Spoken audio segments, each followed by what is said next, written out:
দেশে দীর্ঘদিন ধরে চলে আসা একদলীয় শাসনের ধারাবাহিকতা এখনও বিদ্যমান বলে মন্তব্য করেছেন স্বতন্ত্র সংসদ সদস্য ব্যারিস্টার রুমিন ফারহানা।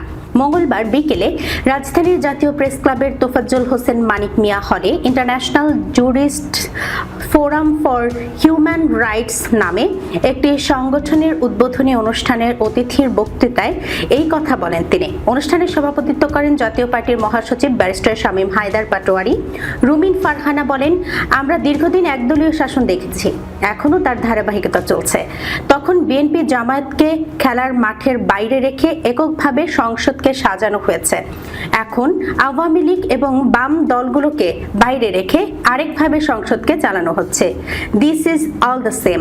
আমি আগেও যা দেখেছি একদলীয় সংসদ, এখনো আমি সেই একদলীয় সংসদই দেখছি এবং এটা আমি যেদিন সংসদে প্রথম যাই আমি বলেছিলাম।